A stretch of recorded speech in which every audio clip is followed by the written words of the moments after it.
I'm Calvin Yost. I was born in San Mateo, California. I spent my adult life, my volunteer work and career in Stanislaus County, mostly a little bit in Merced County. I worked in the mental health department. I worked for mostly education, but I did work for 3 hospitals. I know everybody. I was a Mason, Shriner, PTA member.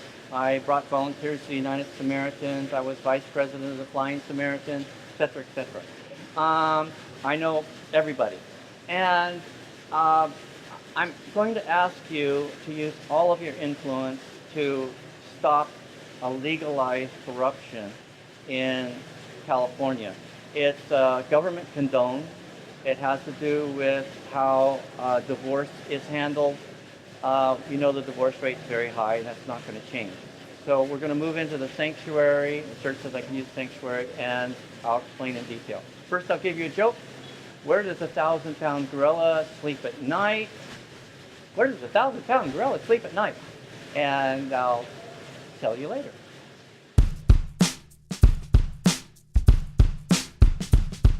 I'm going to talk about a problem. I'm going to ask for your help. Of course, that's why I'm here. I'm just a California citizen. I'm not part of any group. I'm just an English teacher, like I said. And I'm going to ask, I'm going to show you my resources. And I have a few ideas. Not great ideas, but were my ideas. I don't know if they're great ideas. I think they're better than what we have now. So I'll present those afterwards.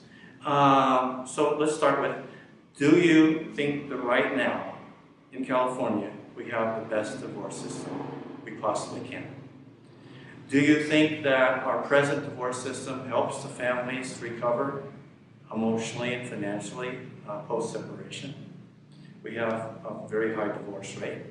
And I don't think it's going to go down. In fact, people aren't getting married anymore. If you look at the statistics, they're avoiding marriage. Or do you think instead of a healthy, productive government supportive system, we actually have an adversarial and destructive system to the families that hurts them financially and emotionally? Have you seen people that, and I have, who are more harmed by the divorce process than by the separation itself? That are just broken?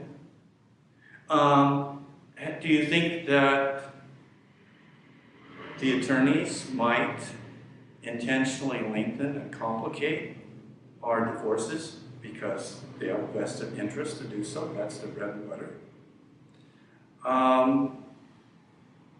Do you think that our system, our present system, actually fosters hatred and animosity in the families, like between the grandparents, and divides up the families to the harm to our children? Do you see that happening in your experience with all the people that are getting divorced? Or do you see something that's kinder and that does not exacerbate the pain of separation? In other words, do we have a healthy system right now?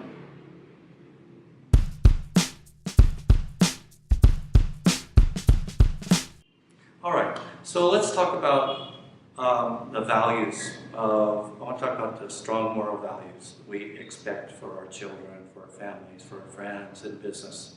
And we expect high standards. And yet, there seems to be this contrast where you go through the courtroom door and you enter the courtroom and it's an amoral system where anything goes to win. And can we have that in society? Can we have one set of values that we're supposed to uphold outside of the courtroom and another set of no values inside the courtroom? What sort of message is that for our society? Now, have you heard of any attorneys losing their license after they lied to the judge? No, I can explain why. I asked my attorney, I said, how come nobody's getting in trouble? It was because I went through divorce. How come nobody's getting in trouble? She said, I didn't know. Because I thought, you're not supposed to lie in court. I thought it would come down hard, the judge would do something. She said, the attorneys tell the judge or anybody that investigates them, bar association, that the client gave them wrong information. So all they are doing is passing on the misinformation from their client. Therefore, they get to look lily white in front of the judge. Now also, what is happening, and you probably know this, I'm just going to restate it. There's three groups of people that I've met in my life who do the conniving. They twist the truth and they manipulate the truth. The first people I met were the drug people. They said, oh, they're going their own way, they just need a little money, they're building their life up, they just need a loan for their car, whatever, they're going to make good. Manipulating and half-lies. The other people I met that did the half-lies to me, remember I'm 63, so I've done a lot, were some of the car salesmen. Not all of them, but some of them are really good at the half-truths. And then the third group, I could not believe, I was so ashamed of what I saw. As a person that has taught citizenship, I specialized with English to immigrants to America. I tell them about honest aid and how he wouldn't take advantage of people in the courtroom, how he paid back all of his debts when he had his hardware store. So he wouldn't take advantage of the other side in the courtroom. And now, what has happened? What in the world? I was just so ashamed, aside from losing in court.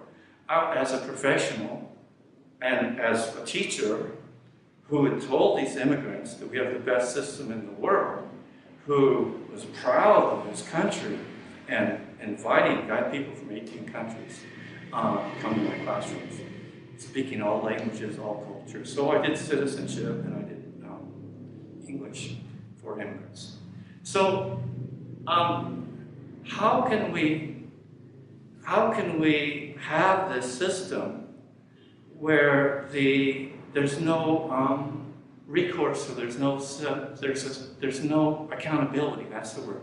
There's no accountability for one of our professional groups. There certainly is for carpenters and plumbers and electricians and dentists. How can we have one group that isn't afraid of being sued, isn't afraid of repercussions, and have them as part of our backbone, because we certainly have to have the laws and the judges and stuff sometimes behind us to support our society. How can we have that section of a society immune to any repercussions for lying and conniving to the judge? How can the judge make a good decision if the attorneys are not accountable? And of course, you get to all these mean jokes about the attorneys. I believe probably most attorneys are good people, but the system is wrong. And if the system is wrong, then it's become corrupted. So what we need to do is we need to work on that system. And since when are the divorced people criminals? Why are they going through a litigated divorce, which is set up in the criminal structure? Or because they failed in love? Because they failed in love? Who hasn't? Remember Elvis? And remember Elvis? He did the Heartbreaker Hotel. Who hasn't been there? Whether you're married or not, who hasn't been there? Are these people criminals? Do we want this type of adversarial system?